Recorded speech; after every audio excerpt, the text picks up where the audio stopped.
Hello students, आपका हमारे YouTube channel पर एक बार फिर से स्वागत है। स्टूडेंट्स, हमने जो पिछला वीडियो पढ़ा था उसमें आपसे जनरल इंट्रोडक्शन ऑफ कार्बोहाइड्रेट्स और उसके अलावा हमने आपसे बात की थी फंक्शंस ऑफ कार्बोहाइड्रेट के बारे में।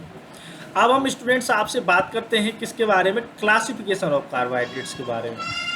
तो क्लासिफिकेशन हम करते हैं और किस किस प्रकार से होता है उसके बारे में बात करते हैं। तो सबसे पहले अगर आपने हमारे यूट्यूब चैनल को सब्सक्राइब नहीं किया है तो आप इसे सब्सक्राइब कर लें, साथ ही साथ आप हमारे वीडियो को लाइक भी कर दें। तो classification of carbohydrates are often refer to as saccharides, इनको कहा जाता है क्योंकि ग्रीक जो वर्ड है सैकरॉन जो होता है उसका मतलब होता है sugar. They are broadly classified into 3 major groups, monosaccharides, oligosaccharides और polysaccharides.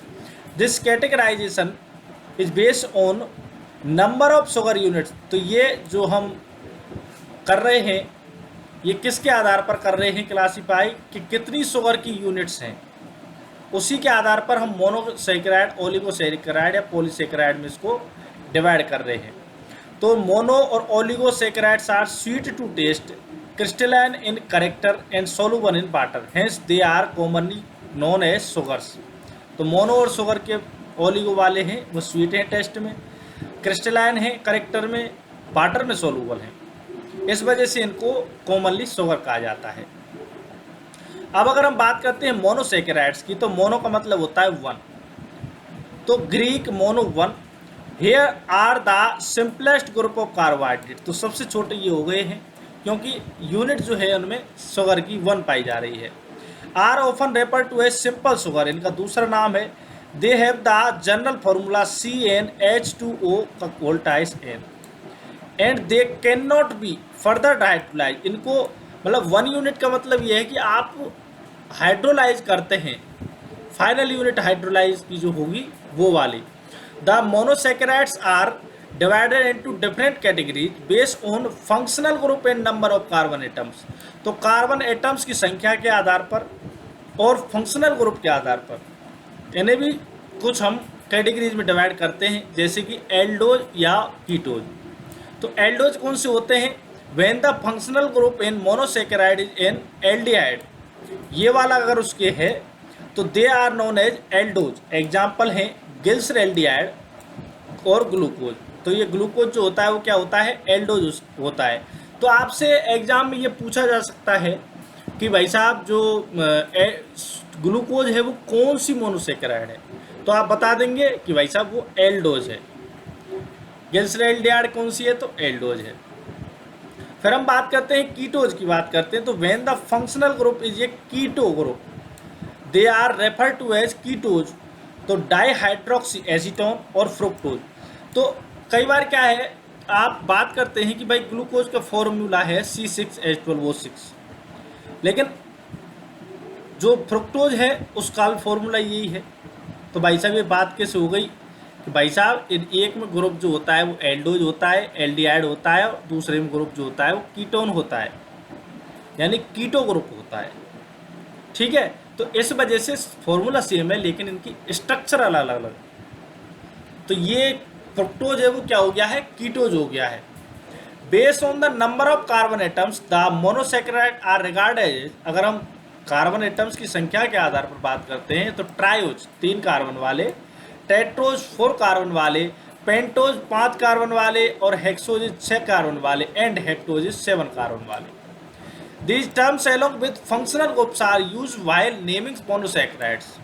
For instance, glucose in an aldohexose while fructose in ketohexose. आगे समझ में आपको बात किस वजह से है।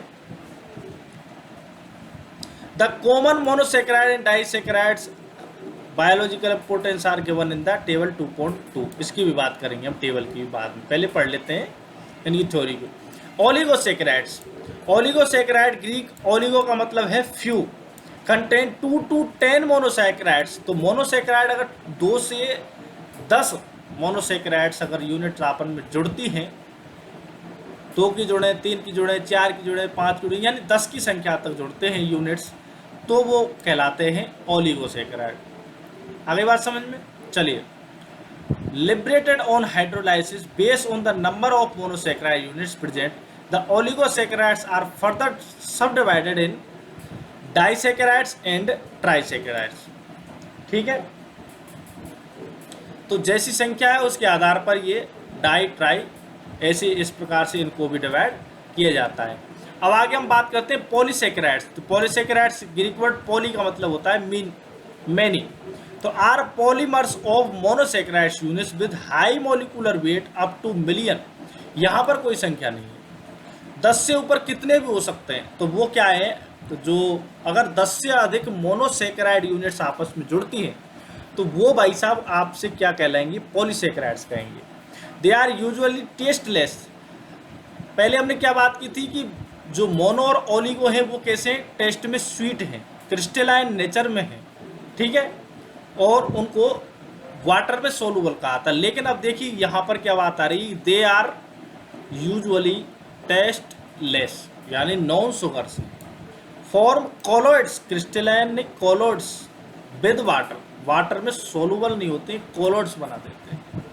The polysaccharides are of two types, homopolysaccharide and heteropolysaccharide. तो पॉलीसेक्राइड भी दो प्रकार के हो गए हैं, कौन कौन से, होमोपॉलीसेक्राइड एंड हेट्रोपॉलीसेक्राइड्स। अब हम टेबल की बात कर लेते हैं एक बार। तो classification of monosaccharides with selected examples. Monosaccharides empirical formula, इधर एल्डोज हैं इधर कीटोज हैं।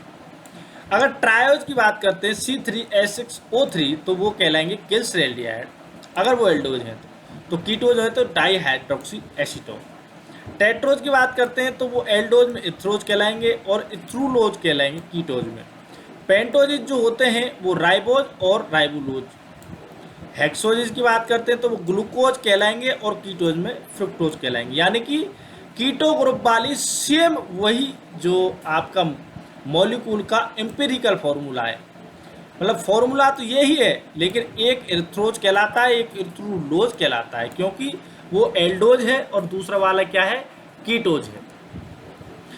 हेक्सोजेज की बात करेंगे तो C6H12O6 यानी कि ग्लूकोज है और वो कीटोज में फ्रुक्टोज है।